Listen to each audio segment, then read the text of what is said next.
I cannot tell you the amount of times I have attempted to shoot strobes with my Mamiya RZ67 or even my Mamiya RB67 in the past few years. It seemed as though every time I went to do it, I didn't have a certain cable, or my camera wasn't working, or something would get in the way of being able to do it.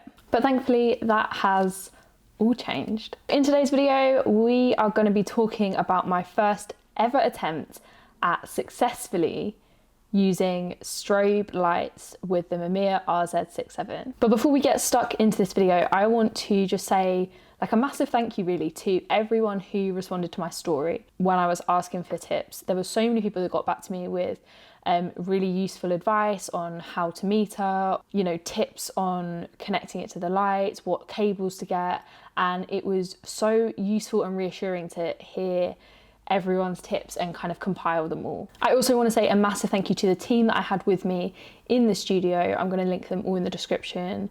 3 amazing photographers and amazing model. There were a lot of issues that came up in this shoot and everyone was really patient and really helpful, and it's always great to work with a team and a creative team and to kind of bounce off of everyone's ideas and have people kind of come together to help you solve problems, because a lot of photography is solving problems. A lot of film photography is solving problems. I always think that 2 of the most difficult things to master in photography are studio photography and film photography, and that's because it's not as accessible. I, for one, learn by doing and making mistakes, and that is largely what this channel is about me making mistakes and documenting it and hopefully sharing with you guys my mistakes so that you don't make those mistakes, because I make a lot of them. You know, film photography is expensive. As we know, it's getting more expensive, and to continuously mess up with film photography is expensive because you're not only wasting time, you're wasting film, you're wasting development costs, scanning costs. All of that stuff kind of goes down the drain when you get it wrong. And similarly with studio photography, you know, unless you can afford to buy all of the studio equipment, you're going to need to be renting out studios often probably to experiment and learn studio lighting. And for me, the 2 things that I've struggled with most learning about are film and studio, because it's expensive. It's not, you know, with digital photography, especially on location, I can do that at basically no cost. You know, once you've bought your camera, you can go out and you can learn and you can make mistakes and you can learn from it really easily. But I guess the barrier to entry is a little bit higher when it comes to studio and film photography. But enough about kind of the philosophy behind these 2 things coming together. We'll get into the video. Essentially, I'm going to be breaking it down into 2 segments. Firstly, we're going to be talking about shooting with strobe lighting, which is, I guess, the main point of this video because it's the thing that I had never done before when it comes to film photography. And then in the second part of the video, we're going to be talking about continuous lighting. Namely, we're going to be talking about shooting with the modelling lamp on the newer Vision 4, a light that I've just bought, my first strobe that I've bought myself. Again, talking about barrier to entry, I thought I'd invest in one so that I can practice at home and take it on shoots, but I'll get into that probably in another video, a full review on that light. And not just the modelling lamp, I also experimented with a projector. But let's get into talking about shooting with strobe lights. So to start off with this shoot, I had a very specific look in mind. I wanted to go for a really direct light kind of view, so I just had the reflector modifier on my light, the newer Vision 4, the one I've just bought. Yeah, in my head I just wanted to go for a really direct light kind of image. The first issue that I ran into was actually using this light with my Sony, and I was using my digital camera to meter the shots because I don't have a dedicated light meter. You guys will know that I meter most of my shots on my phone, which isn't the most reliable, and you know, when coming to strobes, I don't even know if that's possible, let alone how you would go about doing that. But the first issue that I ran into was that the trigger wouldn't trigger. essentially the light wasn't triggering when I was taking the photo, and when it was very temperamental. I decided to start off with one of the lights that the studio had, and that was a Bowens Gemini XMS 500. So I set this light up with a reflector, and it was just a straight direct light onto the model. Once I was kind of happy with the lighting situation and I knew what settings I wanted to use, I then attached the strobe to the Mamiya RZ67 using a PC cord. And I will show you which one I used for the Bowens light, because it was actually a different cord to the one that I used in the end for the newer light. Because I've had so many issues with connecting lights in the past, I basically bought every kind of adapter that I could find. So luckily I had one for both different types of triggers with me.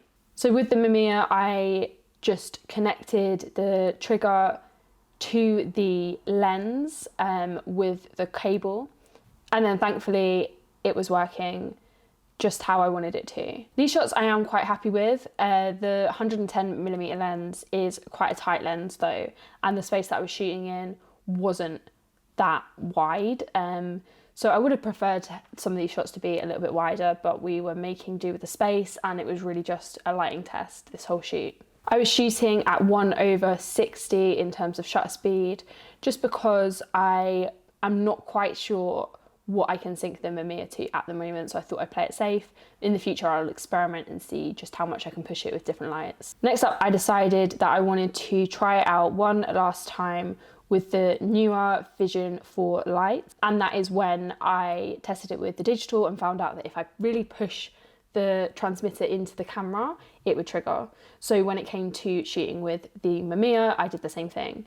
There was one shot that it didn't fire for, unfortunately. I wasn't pushing it in quite enough, which is a little bit annoying that it is so temperamental, but the other shots did come out, and I was generally pretty happy with the exposure and just the fact that it triggered it all. This shot is definitely my favourite from this scenario, although I do wish that I had stepped back a little bit more and had a bit of a wider shot, because as you can see the composition is not amazing. But as I said, it really was just a lighting test, trying to get familiar with connecting strobes to the Mamiya. In terms of film, I was shooting on Kodak Portra 160. This roll was shot and developed at box speed by the amazing Come3 lab. I'm going to link them in the description. They're a great lab in Manchester, and I think you can post your film into them as well. Shooting with strobe lights is definitely something I want to do more of now that I've got the hang of it, so expect a lot more of that on the channel. So for this next segment, I decided that I would shoot with some continuous lighting, and I have done this before in the studio a couple of times, and it's never really come out that well, and you would think that I would have learnt from those mistakes, but I didn't. So I was shooting Lomo 800, and I was pushing this film to 3200, so I was pushing it 2 stops. One of the first portrait shoots that I ever did back when I was at college was with a projector, and something that I had noticed then was that you could really see kind of like all the pixels on the model's faces, and so I decided that when I was using the projector today I would defocus it so that that didn't happen.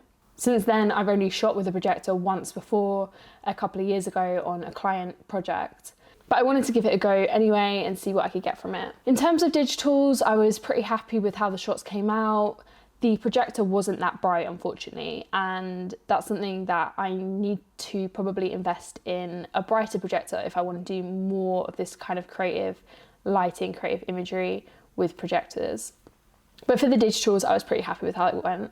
On film, however, they were so underexposed, the shots are basically unusable. I will show you them anyway, the 2 that came out. But yeah, not happy with these at all, but it's a learning curve, and definitely going to try and find another projector, try and do this again, and experiment a bit more with it until I get it right. As well as using the projector, I wanted to try the modelling lamp on the newer Vision 4.